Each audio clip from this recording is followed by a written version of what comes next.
This is not real. This is not real. This is not real. This isn't happening. Kate, tell me this isn't really happening. I hear there's something you don't like the looks of. We discovered a very large comet. Oh, good for you. It's headed directly towards Earth. This comet is what we call a planet killer. At this exact moment, I say we sit tight and assess. Sit tight and assess? Sit tight. And then assess. The sit tight part comes first, then you gotta digest it. That's the assessment period. This is the worst news in the history of humanity. He just blew us off. What are we gonna do? We have to release the information. So we just leak it. Our guests today have made a pretty big discovery in space. How big is this thing, though? Like, can it destroy my ex-wife's house? Is that possible? There's a 100% chance that we're all going to die. Kate? Kate? Hey. Well, the handsome astronomer can come back anytime, but the yelling lady, not so. Not so much. We're gonna get the news out there, one way or another. It's real and it's coming. FBI! Jesus Christ, you could have just called me. This comet contains $30 trillion worth of material. What do trillions of dollars matter if we're all gonna die? Oh, no, what if we're rich? That would be terrible!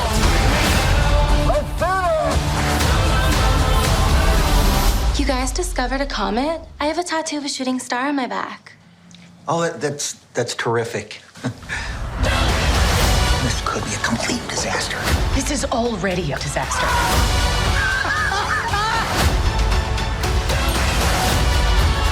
You know that girl from Live TV said we're all gonna die? No. You'll never take me alive! There it is! Giant comet hurtling its way towards Earth! Can you see it? I can't. My head is in a bag. I did have the FBI put that bag over your head. They don't do that. The CIA does, but I made them do it. You know, I had a feeling. It's a good feeling, because that is what I did, and it was very funny and cool.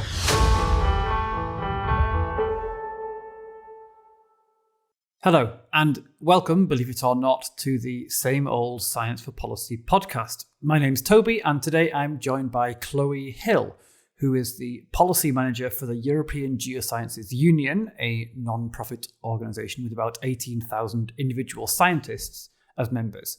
She is a governing board member also at Euroscience, another association of individual scientists, which is best known for organising the annual ESOF conference. She has a background in environmental science and governance, and in her spare time, I don't know, she probably just watches Netflix. So, Chloe, welcome to the podcast.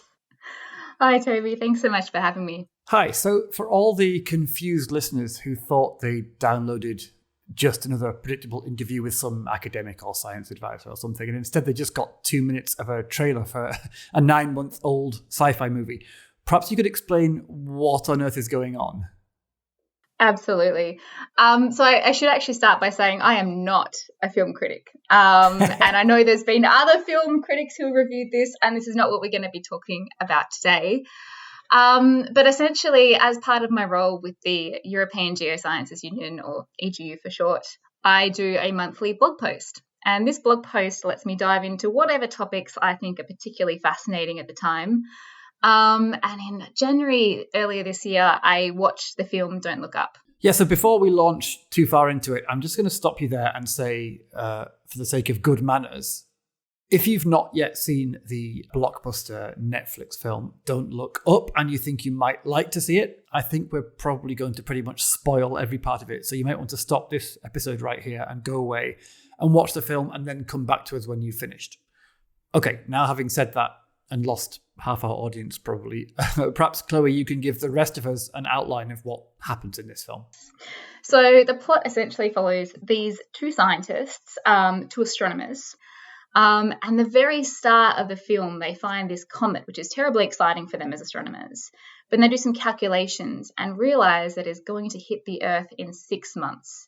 And they calculate this with a 99.78% certainty. So this is sort of how the film starts off in the first 5 minutes. It's very shocking. And the rest of the film follows these two scientists going to talk to policymakers, talking to the media, talking to the public, trying to warn them and trying to encourage them to take action somehow to prevent this collision from happening, because as they discuss in the film, it is an Earth destroyer. It's such a big comet that when it does hit the Earth, it's going to destroy all of humanity. And the whole aim of the film is sort of revolves around them trying to communicate this and the struggles they have with doing that. And the director's come out and said it's really an allegory for climate change. And in some respects, he's done that quite well. And in some respects, it has been criticised for not quite hitting the mark. And we can talk about that later on as well. Yeah, sounds good. And if we want to get into a really big spoiler, at the very end of the film, they are unsuccessful. The world is in fact destroyed. It is in fact destroyed. Yeah. So we can talk about that too. Always a cheery topic for a Monday morning. What's your interest in this film? What's your angle here?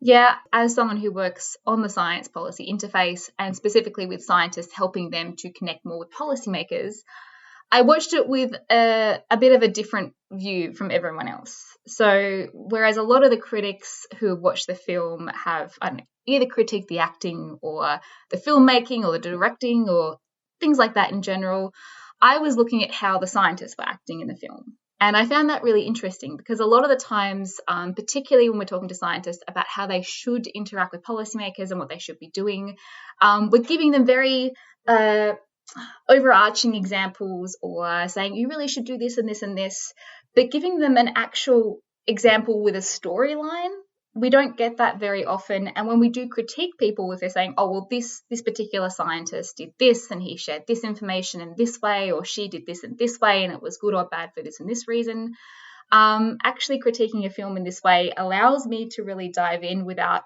offending anyone. Okay. So it's sort of the best of both worlds. Yeah, so you can use the fiction to, as it were, critique people without actually attacking specific people.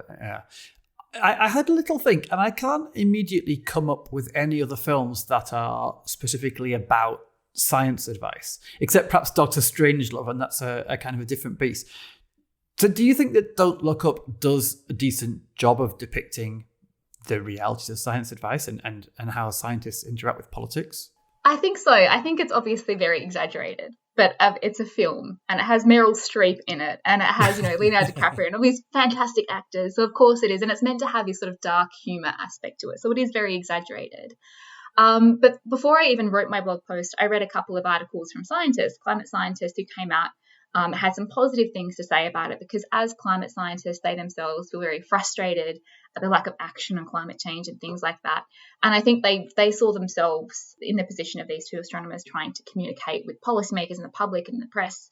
But they really took it as the policymakers, the press and the public are in the wrong, but they didn't come at it from a self-critical perspective.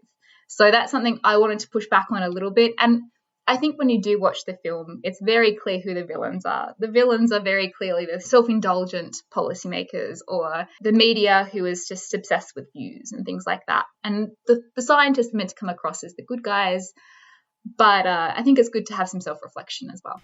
Yeah, I think it's clear that one of the main messages you come away from the film with is that the scientists, early on in the story, there's two scientists go to meet the president, who's Meryl Streep, played by Meryl Streep. And so she's basically this Trump-style president who doesn't take it seriously for a long time. And then when she does, she cherry picks the advice she wants to hear. And then she makes the wrong call and then it all goes downhill, as we mentioned. Spoiler alert, very dramatically downhill at the end.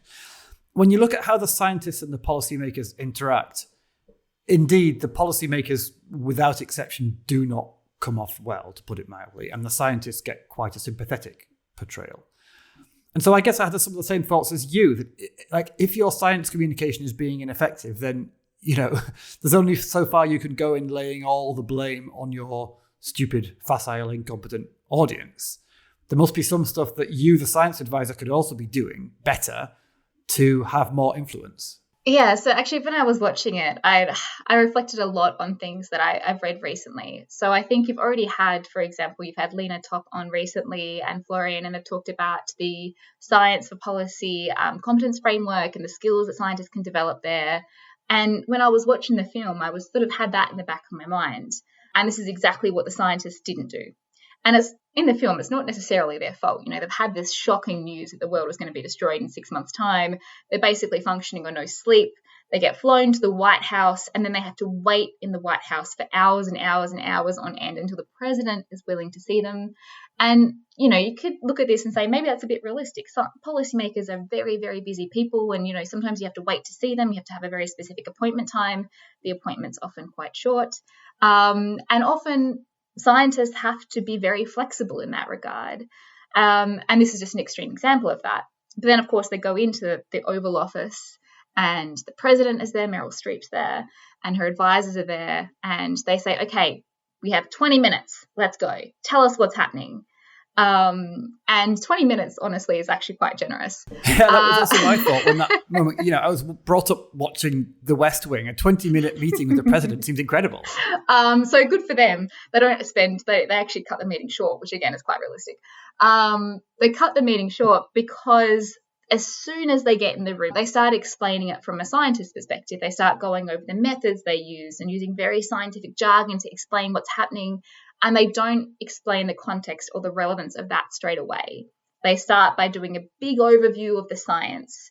And Meryl Streep jumps in and immediately she's like, no, I don't get this. I don't understand. And that for me really jumped out as a really good demonstration of how these two different communities communicate on different levels.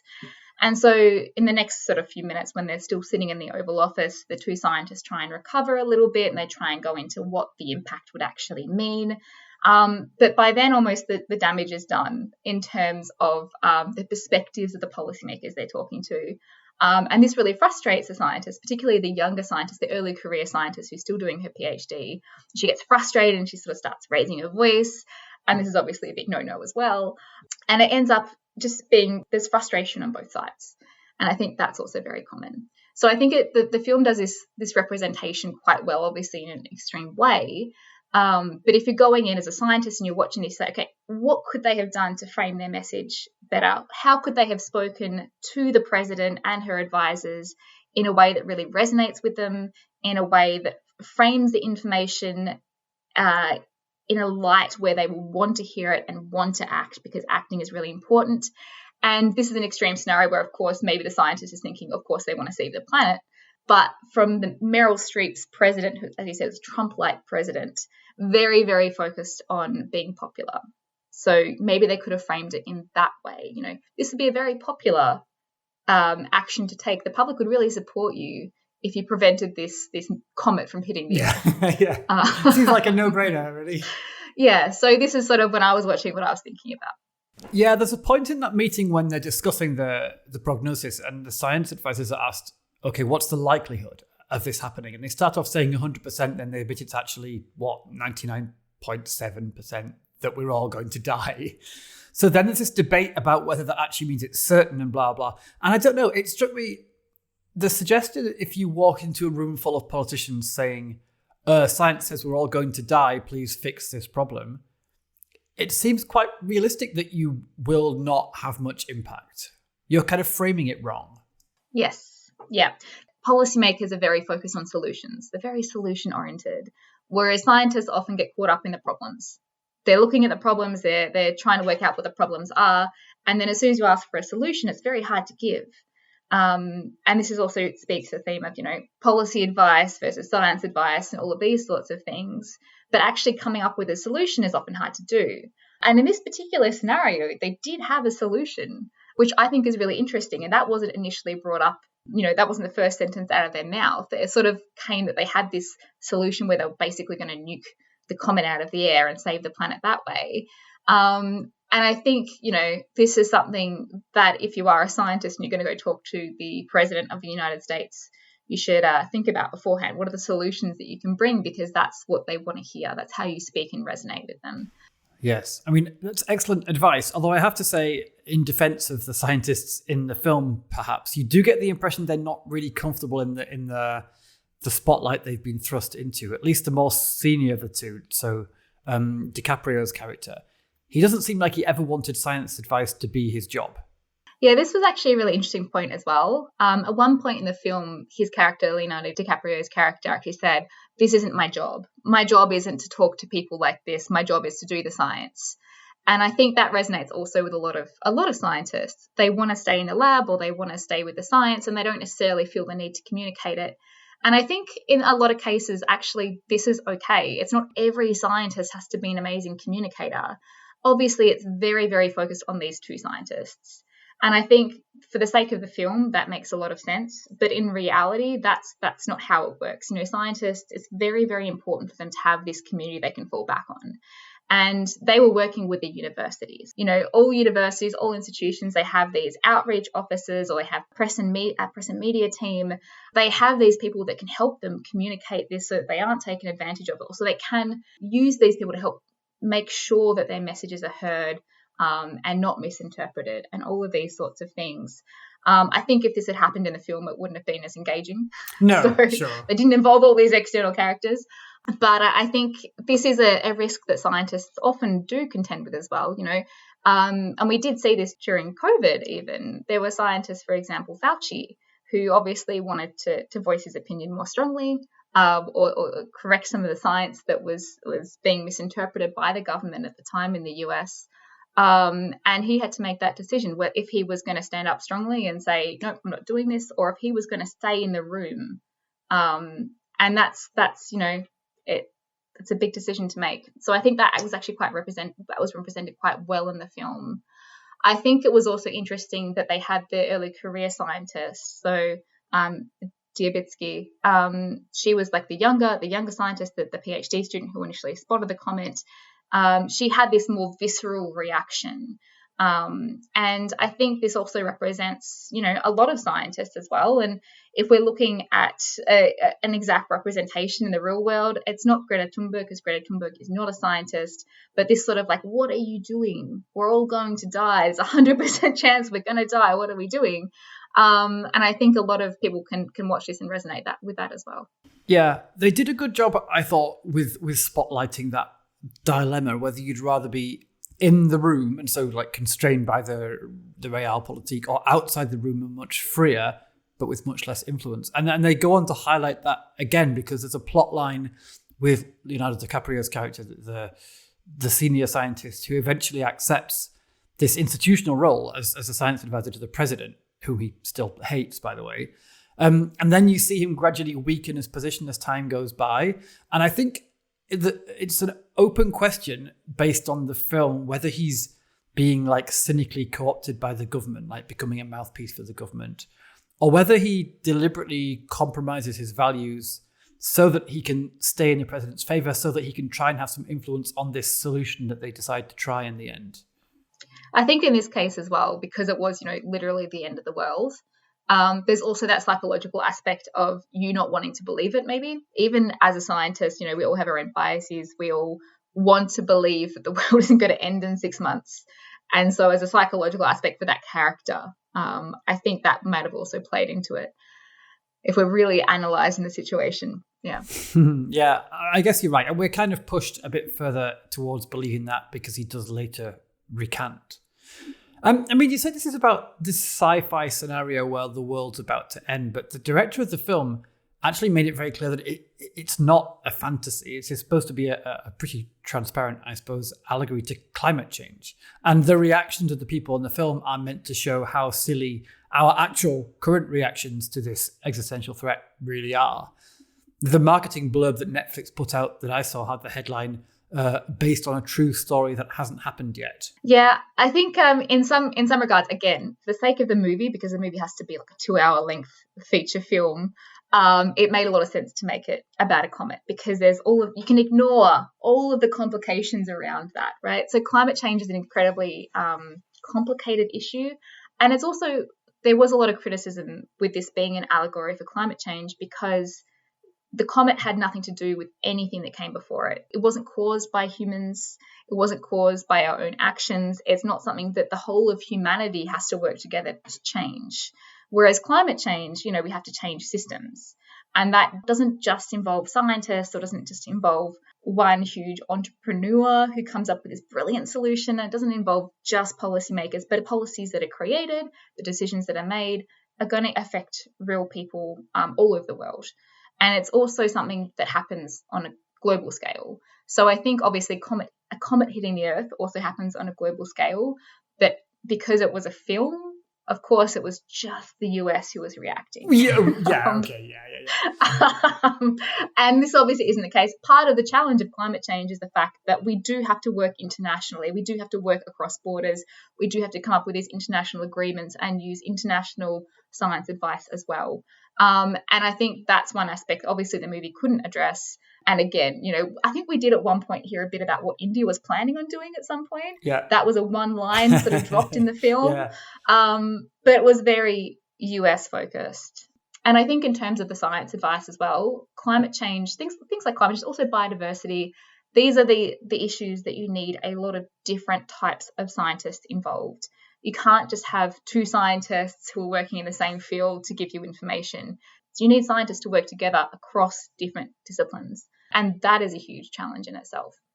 Yeah, maybe it's worth saying, if it's not clear anyway, that we're not, speaking for myself, I'm certainly not suggesting this would have been a better movie if they'd incorporated all these elements that we, as kind of science for policy geeks, are now talking about. I'm happy to wait for the sequel that's focused on science diplomacy and interdisciplinary working groups and the role of the humanities. Joking aside, there was that moment when the scientists had failed to persuade the president, and then they'd had this disastrous attempt to get on primetime TV, and that had also failed. And so they turned to TikTok or SchmickTok or whatever they called it to get their message out directly to the public. And then the result was there was chaos, right? There was riots. Yeah. And I do remember thinking, these two hard scientists could have seen that coming. They could really have done with some social science input to understand how people are going to respond. This is true. It does, again, the film simplified everything a lot, but it had the consequences as well. And I think that was another really interesting aspect of the film, the fact that you really had these, again, it was a politicized issue. And somehow when we look at climate change, it's also a politicized issue. And quite often, as scientists, we're very good at talking to each other. We're very good at talking to people who are already on board, who already have a good understanding of what the issues are, who are already working and trying to find these solutions. But then going outside of that bubble, reaching out to people who are maybe on the other side of the issues, or who don't particularly want to act or who don't understand, reaching these people who aren't within our own scientific bubble is very challenging.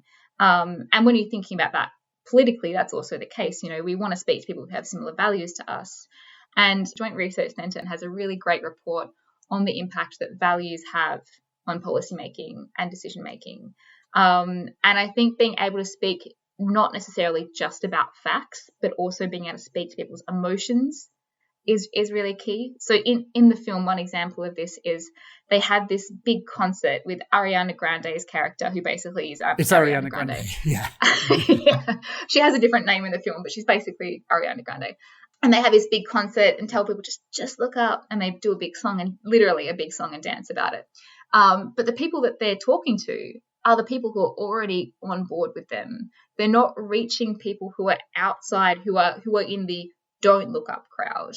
And on the other side, the don't look up crowd is doing the same thing as well. So it becomes this politicized issue that people aren't trying to talk to each other about, or not trying to say, hey, what are your values behind that sort of thought process, and how can I overcome them? So that was an interesting aspect of the film that wasn't really, it was touched upon, but they didn't dive into it. It wasn't explored properly, yeah. But taking the film as it presents itself, they maybe didn't actually have that much of a platform to explore that. Because, like you pointed out earlier, with climate change, everyone can make a contribution. It's a big society-wide change that we need. Whereas with the Armageddon asteroid, it's so urgent, so short-term that it kind of doesn't really matter what the public think, as long as the policymakers, have a grip on things. Yeah. It's also, the other thing is that obviously a comet hitting the Earth is very binary. Either it hits or it doesn't hit. But climate change, there's not really a yes, we've done it, or a no, we completely failed aspect. It's okay, where do we stop? Can we keep it under 2 degrees? Can we keep it under 2.5 degrees? Even if we do miss the targets, there's still things we can do. And so this sort of overarching, hard to put a pinpoint on whether we're successful or not, creates its own challenges as well when we're communicating. Yeah, that's an interesting point that I hadn't really thought about. With climate change, there might be certain tipping points or certain distinct consequences of achieving or not achieving a particular aim. But as you say, it's broadly a continuum. We have degrees of success or failure. But then in the debate about climate change, there are these attempts then to make it more binary, to say, okay, the number that really matters is 2 degrees or 2.5. These are like arbitrary. I mean, I'm not a climate scientist, but I think they're fairly arbitrary, but nonetheless useful or thought to be useful to motivate us to pull towards, and to measure if we're succeeding or not. Exactly. And I think, that it's just one of the challenges that we face. And I think a lot of the time when we're talking about reaching the 1.5 target, people get very depressed about the fact that we might not meet it, or it's sort of likely that we're not going to meet the 1.5 target and what that means. And then sort of saying, yes, but there's still reason to act. It's a continuum of how bad things will be. So, yeah, I guess that is the downside of extracting a concrete target from a continuum, that people might be, as you say, demotivated if they perceive that we've missed the target. Yeah. There's another big area of the film that we haven't really explored yet. Basically, what happens in the second half is that Elon Musk shows up. I mean, he's not Elon Musk, but he clearly is, like Ariana Grande, right? And he presents what turns out to be ultimately a mad alternative to blowing up the comet, which he says will allow them to mine the precious metals in it to make more mobile phones. That's how it's presented, and save the world in the meantime. It's interesting that the science advisors, especially DiCaprio's character, go along with this plan for a while, and then when they change their minds, their credibility has kind of been torpedoed. But I think something that also I would have hoped would have happened in real life is that, again, with the stronger scientific community coming out against this idea, saying, look, we can see this isn't backed by science. And it wouldn't have just been Mindy saying yes or no. It would have been a whole community of scientists saying yes or no. Mm-hmm. I mean, yeah, this is Hollywood. So you have like the entire science community in all its diversity embodied in these two astronomers. And the same on the political side, actually, as we've discussed. And really the film is quite clear about how it judges those two communities. There's no subtlety about it, I don't think. It paints the scientists as honest and well-meaning, but basically small fish in the big shark tank. And it paints the politicians as greedy and stupid because first they don't care about the science, and then later on when they do, they fall for this apparently win-win solution, which is obviously a catastrophe. But I'm not completely convinced this is a fair portrayal. I mean, what they're trying to point to, I suppose, is that politicians do have many other factors to consider other than just the science, right? Other constituencies to satisfy. And then these apparently win-win policy solutions that genuinely do please many different constituencies or appear to can be super attractive. And I kind of feel like in their shoes, I might have made the same call. Yeah, again, this is where scientists do have to learn to speak up, because I think obviously we say over and over and over again, it's good to have evidence-informed policymaking, but evidence doesn't make the policy. There's so many different aspects that policymakers have to consider with every single different policy. But in this particular case, you would have hoped that scientists would have spoken up a little bit louder, because it isn't just, obviously the way this Elon Musk character, Peter Ishbal was his name. Yeah, thank you. Spoke up. He was like, this is going to be a win-win-win. We're going to get money from the comet. It's not going to hit the Earth. We're going to fix everything. But I think scientists can speak up and say, look, if we're looking at it from a risk perspective, like it could be a win-win, but the chance that it's not is just too high. And this is what happens if it doesn't work out. I think the narrative that it would be a win-win, that everyone would have jobs and everyone would be rich, really helped the public to get on board with the solution that didn't work. But if the scientists had actually also spoken to the public in a lot of different outlets and actually worked together, again, as a scientific community, and convinced the public otherwise, saying, look, this is what happens if it doesn't work out, and communicating not just in a scientific way, but in a way that a lot of different sectors of the public could understand, it might have gone differently. Yeah. This is going to sound like a pretty silly, this is a pretty silly comment, but I'll make it anyway. I said at the start, this is a film about science advice, but I think one thing that's conspicuous actually by its absence is some science advisors. I mean, you've got these two jobbing astronomers who are sent to the Oval Office on day zero of their policy advising careers. And they're experts in their field, but they're not experts very clearly in the science policy interface. And there's no one around to do that job basically in the whole film. There's no intermediaries. Yes, absolutely. Absolutely. And this is something that I know in part of the movie Peter Ishwell, this Elon Musk character basically said, oh no, he used his scientists. They've got their scientists to look into it. But again, if it's not peer-reviewed science, then no one knows to check that, it's a big issue. And I think something else that was distinctly missing, this is obviously from my perspective as someone who's working within a scientific organisation, but the role that these scientific organisations can potentially play. And because I was watching this movie from my own perspective and with my own biases, I was thinking about this during the movie and saying, well, if I was working in this situation, I was working with the European Geosciences Union, what would we be doing in this point in time? And what would other organisations like Euroscience be doing? What could we be doing? And I think mobilising the community is something that we can do. So obviously scientists, they work within their own institutions, they work within their own organisations, and we are just a membership-based organisation. But that gives us the power to bring a lot of different scientists together. So EGU, for example, we have 22 different scientific divisions, and we have one sort of overarching meeting every year where they all come together and they can all talk to each other and they can all work on different things together. And this can be very challenging. We talk a lot about how we need a more integrated approach or more multidisciplinary approach when we're addressing problems like climate change, like biodiversity. But actually getting scientists together to work across different institutions like this is a challenge, and it's something that EGU is trying to work on. And this is something that I would like to do better and would like to do more because it is a challenge. But I think it's one way of the scientific community coming together and becoming stronger. And it's another way of policymakers actually getting the information they need from a diverse array of scientific disciplines. Yeah, very good. Should this film make science advisors cheer or despair? I think they should cheer. So my opinion when watching it, it's always good to be critiqued. And I think the fact that, firstly, what I think was really great is that a filmmaker and actors in Hollywood thought this movie was a good idea. I think quite often scientists work really, really hard in reaching out to the public.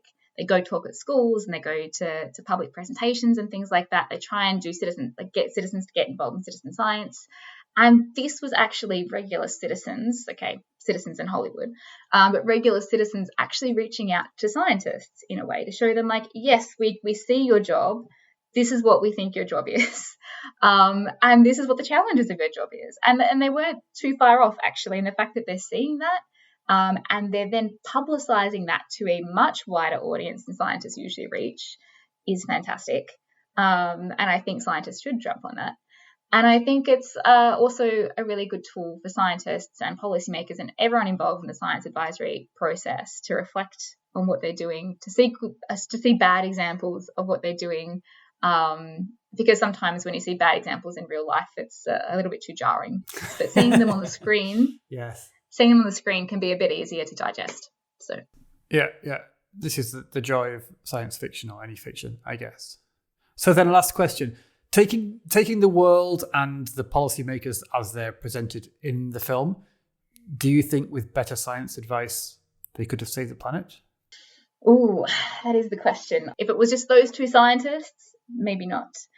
But if they actually engaged in better science advice and involved their entire scientific community, I think they would have had a better chance if they had thought about how they could have presented their evidence more effectively at the very beginning when they were hanging out in the White House for hours and hours and hours. Yeah. Maybe. But of course, the world didn't end just because of the scientists. There was obviously a lot of roles there as well. And I think that's also when you're watching the film, even if you're watching it from a critical eye and you're critiquing yourself as a scientist or yourself as someone who works on the science policy interface or as a science advisor, it's important to remember that there's lots of different actors. And if something catastrophic happens, it's not just your fault. I think that might be the most reassuring thing I've heard in a long time. So, dear listener, if you would like to watch Don't Look Up and we haven't sufficiently ruined it for you, you will find it on Netflix. It's directed by Adam McKay and written by Adam McKay and David Sirota. And it has a pretty stellar cast, and Ariana Grande's in it too. Meanwhile, back on planet Earth, Chloe Hill, thanks for the fun conversation. You say you're not a film critic, and I say in that case, maybe you've missed your vocation, or at least you have a backup career plan if the gig at the EGU doesn't work out. Thank you very much indeed. It's been great. Thanks very much, Toby. The Science for Policy podcast is created by Sapea. It's produced by me, Toby Wardman, with additional research and support from Agnieszka Pietrczuk. Sapea is a consortium of Europe's academy networks representing more than 100 academies, young academies and learning societies from more than 40 countries across Europe.